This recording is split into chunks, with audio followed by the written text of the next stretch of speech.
Salut les gars, bienvenue pour l'essai du Yikong DF7. Première run donc pour la bestiole, on va y aller tout tranquillou.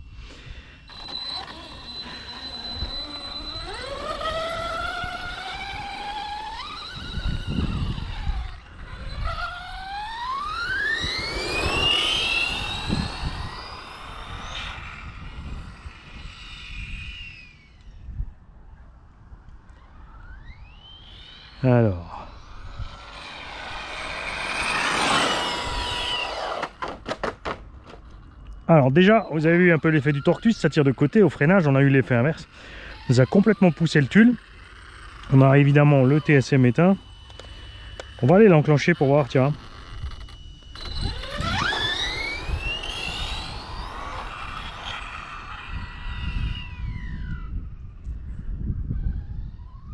Très bruyant quand même le bébé, c'est dommage.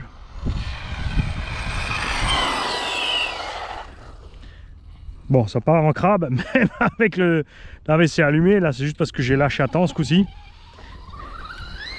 La VMAX, ça va bien. Ce qu'on adore, évidemment, c'est suspension à l'axel. Ça se tasse au cul et ça remonte devant, regarde.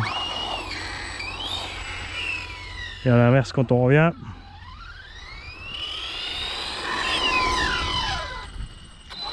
les popotins qui se lèvent, là.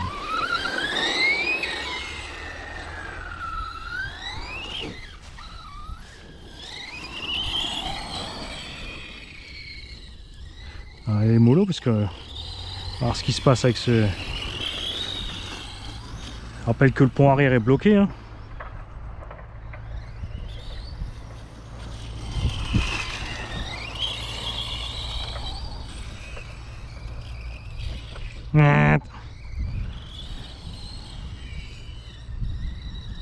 Plus mollo dans les virages.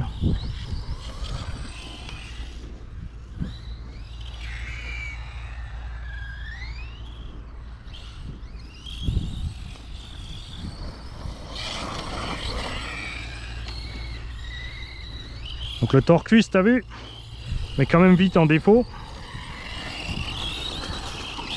Et... fatal. Un pont arrière sans diff.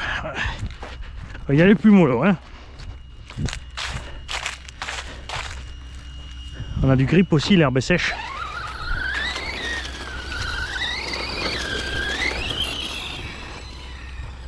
Par contre la suspecte bosse sa mère et regarde-moi ça. Dommage pour le son, hein. On verra ça quand on sortira le diff central.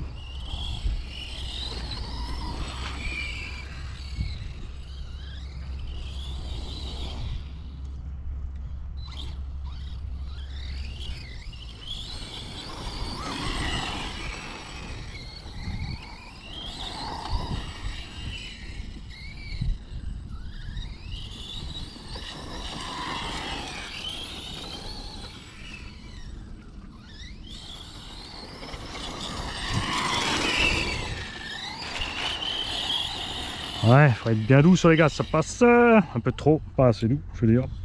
Alors, on va diminuer un petit peu pour voir le dual rate de la direction. Pour commencer.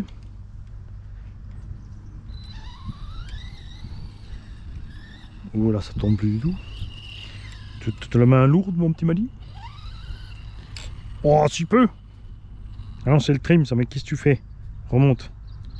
Le dual rate de la direction.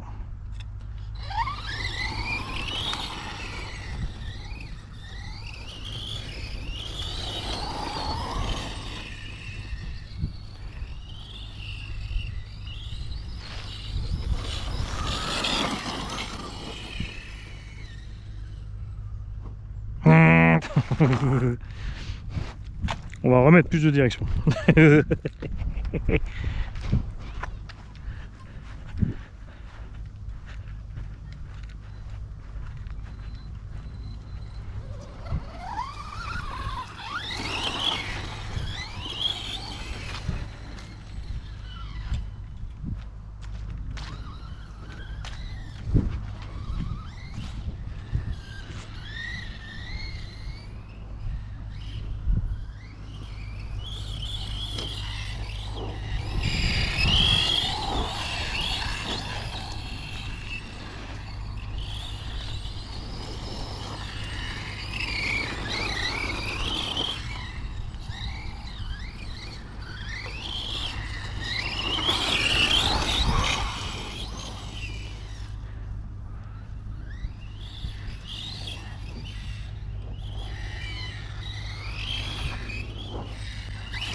Bon, j'étais sûr que j'étais derrière quand même.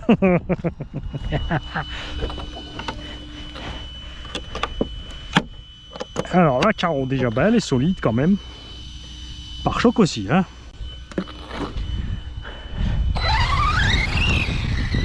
Il suffit, Mani.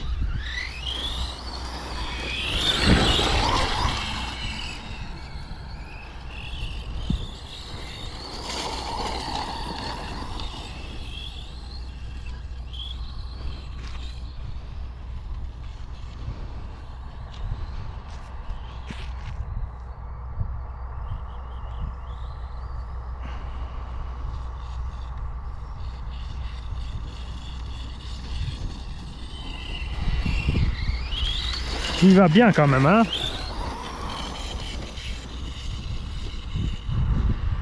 C'est l'avantage des engins un peu plus lourds, bien sûr. Là, tu vois, vous avez vu, c'est l'herbe qui freinait déjà les buggy.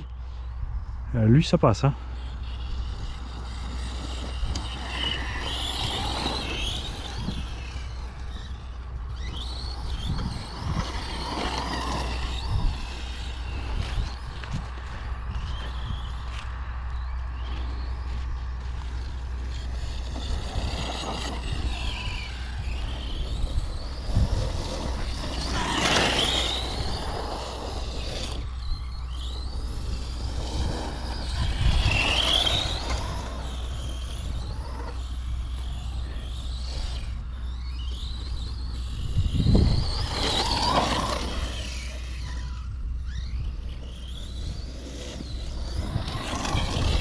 On entend clairement aussi que, tu vois, le diff avant est un peu trop souple.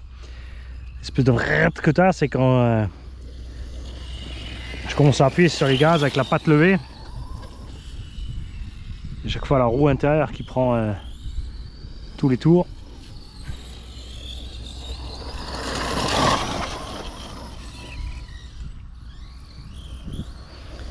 Alors pour un véhicule à pont arrière bloqué, c'est un peu plus simple à conduire que le UDR. On a plus de torque twist, mais on arrive plus facilement à le garder par terre.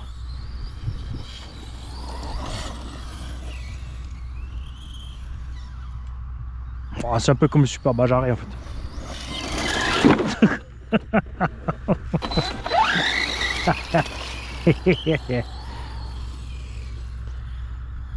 Ouais, mais les suspectes là.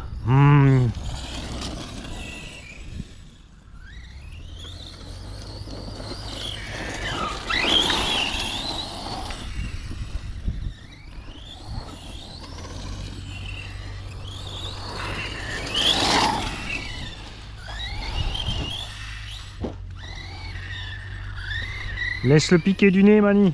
Voilà.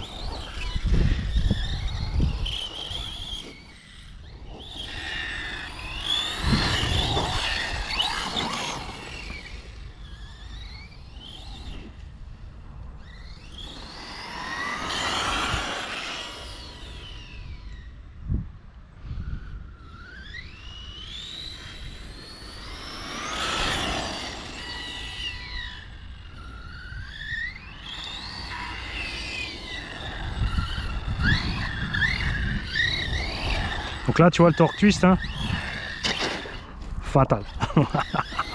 Et de l'autre sens, tu vois, c'est l'inverse.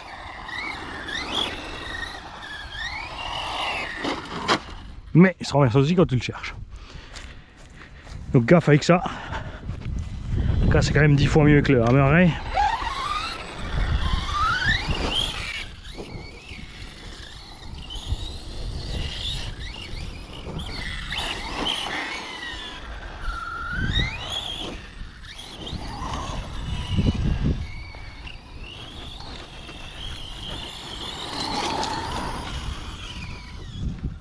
Soit je m'habitue, soit le son de la transmission est un petit peu amélioré.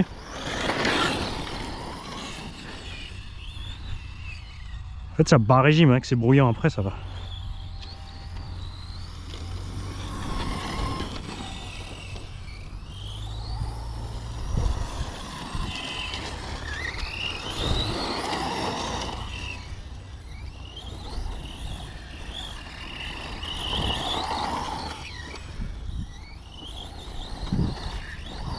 Donc là, sur le type de terrain là, maintenant on a l'herbe qui est sèche, pas poussiéreuse encore, donc on a beaucoup de grippe. On est pas mal, hein, on est franchement bien. C'est l'idéal, on dégueulasse pas la machine, on s'amuse bien.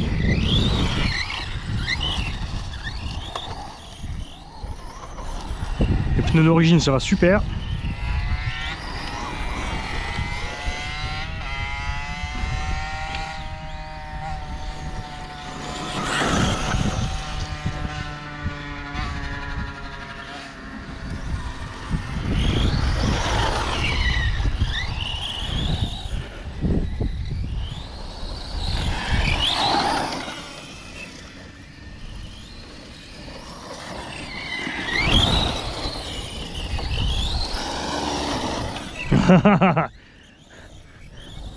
Et t'as vu, même quand on est un peu fait en axel, hein, le pont comme il bosse bien derrière.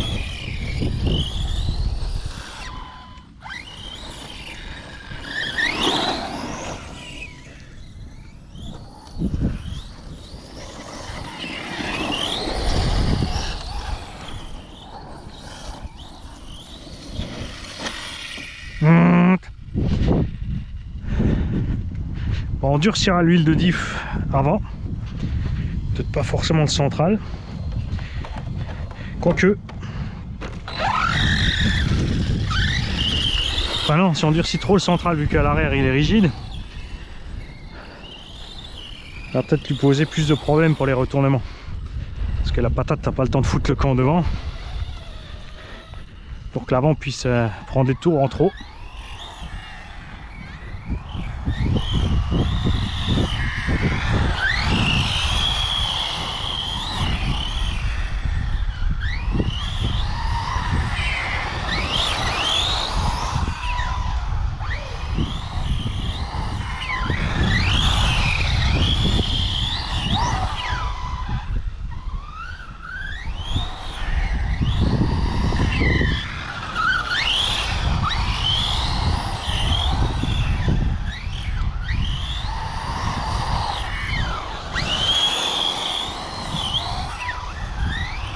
Évidemment là tu vois sur le saut glissant, ça simule très bien du sable. Parce qu'on ne peut pas aller sur la place de pétanque. C'est...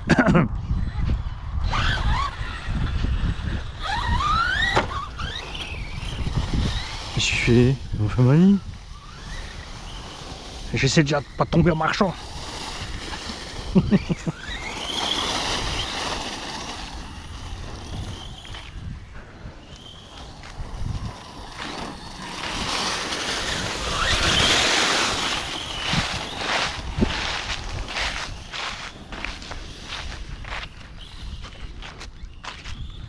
Ah, dès que tu fais une petite erreur d'inattention avec ces engins, ça part de demain. Hein.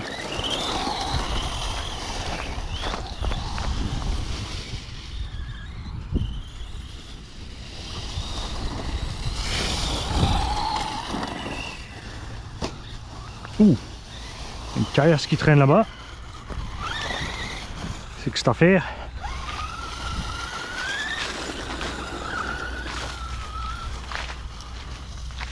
Ah, c'est la plaque d'égout, mortel.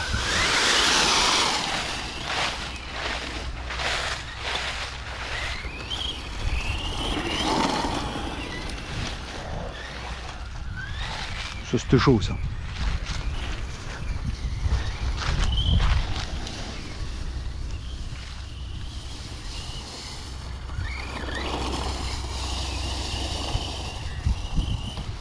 Ah, on arrive en coupure.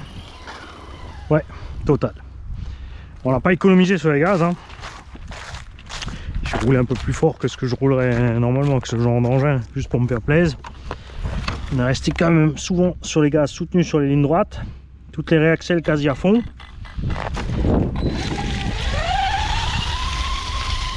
On en est à combien? On n'a pas dû faire grand chose à 10-12 minutes. Ouais, un quart d'heure quand même. On va rapidement voir la température moteur.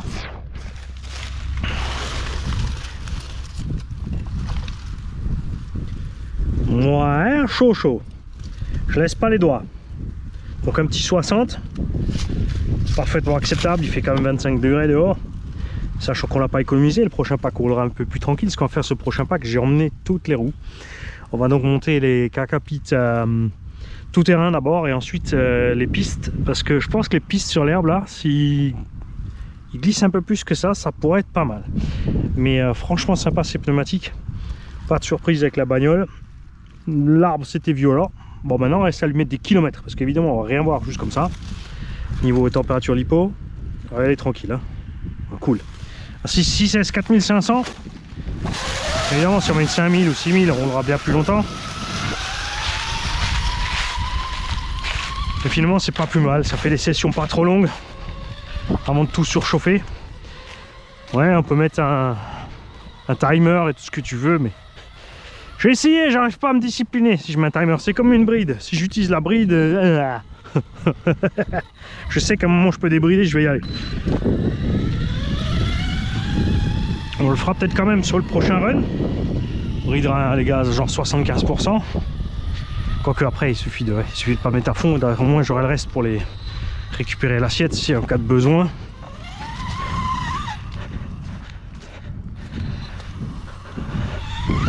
Alors plus confortable à rouler pour moi je trouve que le UDR et les Losi.